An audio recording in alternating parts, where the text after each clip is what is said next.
Just back in the garage doing some more of my cardboard aided design here, CAD board, making templates. And we're going to transfer them over to some more metal, see if we can box in some more of this frame. Searching for greatness in a sea of the dying and shameless, a sea of the aimless. I don't want to be one of the nameless. I'ma wake up with the mindset that one day I'm gonna make it. And I don't think I'll be fine if I don't break my limitations. Don't try to stop me, I exist to write my own story.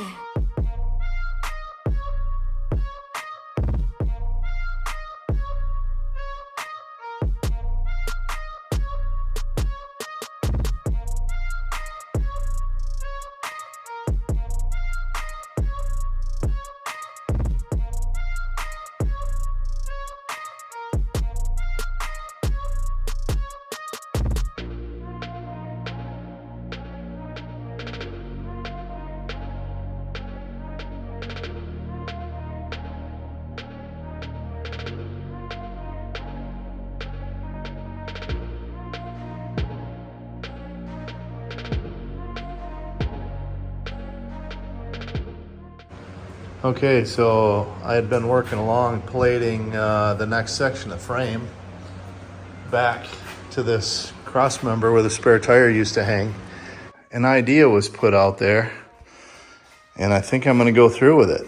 The idea was, now that you can't put a spare tire on that spare tire cross member because 40-inch tire isn't going to fit underneath the truck, why not cut that out, put a brace in front of and behind it, and have some sort of an in-floor tool system, toolbox storage unit to drop in the floor there, like a spare tire well on a car, like a Honda Ridgeline. Don't tell anybody.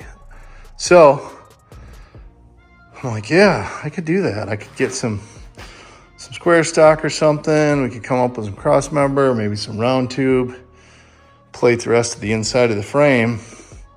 So I took some dimensions in a drawing and talked to a buddy, and I'm like, hey, can we build this box for my in-floor storage? And he looked at it and said, man, it looks an awful lot like a sink. $50 marketplace score, brand new in the box, stainless steel. It's not gonna rust. So we're gonna mount the tub, the sink, to the bottom of the bed floor, which in the Tacomas is composite. We'll be able to cut around it, cut around that bed. So we'll seal and adhere to the very edge, leaving a little bit of a lip so that the original piece of flooring can sit on top of that. So we'll still have a flat floor surface. But yeah, why not? That's a lot of storage. So recovery gear, little propane tanks, whatever. That's a lot of storage. That'll be sweet. So I am going to commence to, I think first, to establish frame width, I'm going to weld in a cross member piece at the very back of the frame. And then we'll get this one cut out of there. We'll get a cross member piece put in the front, and then we'll plate the rest of the insides here. So that's what I'm gonna hope to work on today. We'll see how far we get. My whole life I just wanted to be somebody to be. Yeah, I just wanna be great. All right, so got the cross member cut out. We got our new cross members welded in. And now we're gonna template the inside of the frame rails so we can finish boxing these frame rails in.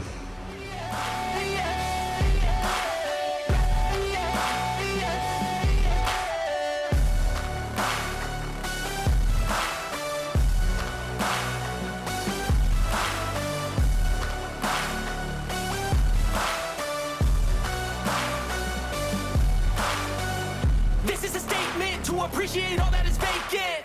It's just for the taking. If you make up your mind, you can take it. All right, so we got the filler plates installed in the front of our new cross member there on both sides. And then you seen me weld the shock mount. So we cut it off On the passenger side, the factory Tacoma rear shock was in front of the axle. The driver's side was behind the axle.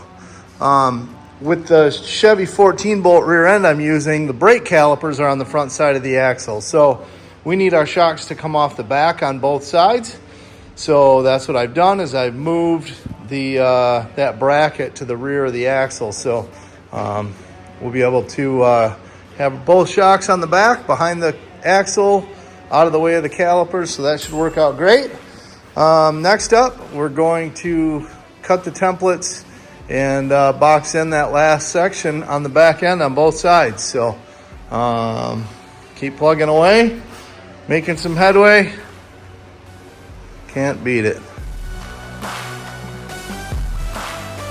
Just working on the very last frame plate template. Test it, see. I haven't even tried to see if it works on the other side.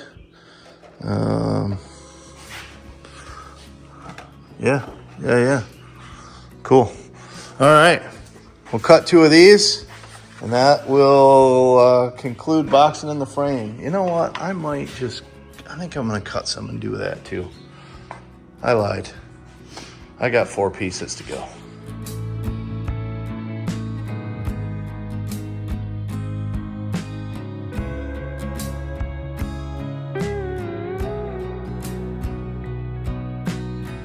So, got a little sidetracked. Forgot to turn the camera back on. But the inside of the frame is plated. Front to back, including those little spots in the middle there. And this is a metal etch primer that I put on it. It's a weld through metal etch primer. So I'm gonna get everything kind of primered and sealed up, and then go back over it, just give it another look. And then I already realized that I forgot to put my little brace plates under the front of those spring hangers. So I'm gonna do that, and then just kind of give it a once over before I get back to painting everything. So yeah, hopefully make some major progress today, and maybe even get this thing sitting back on its own weight. That would be really cool. So I had forgotten to weld these braces in on my spring hangers.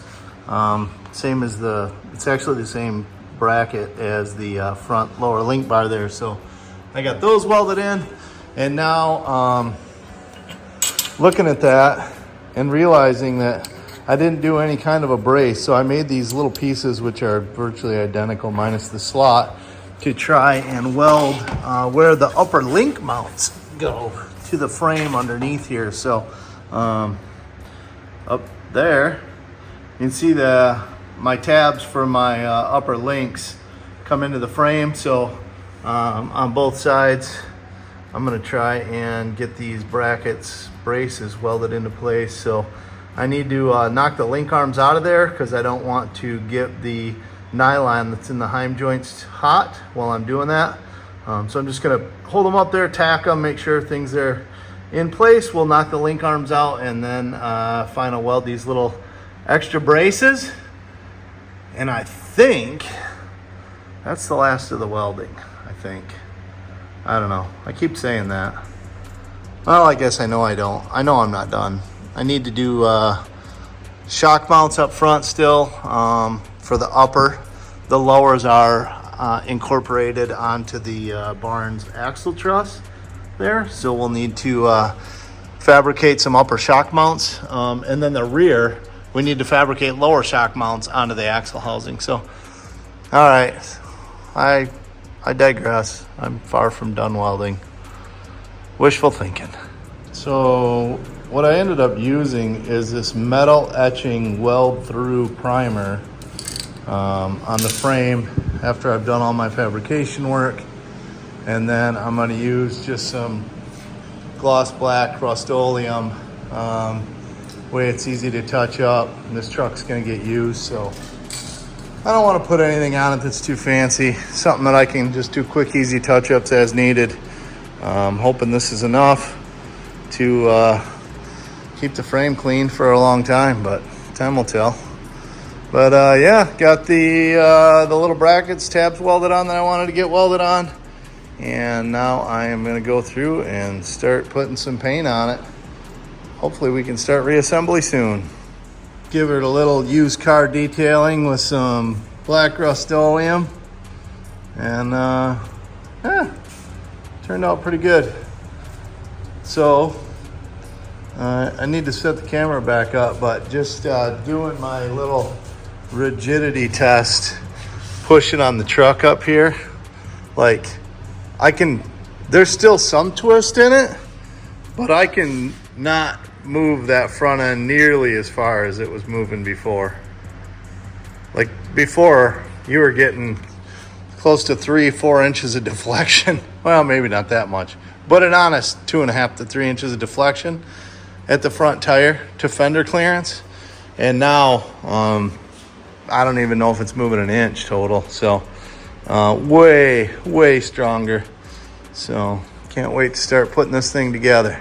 So if you guys want to watch things come together, make sure to like, subscribe, hit the notification button, whatever all those things are.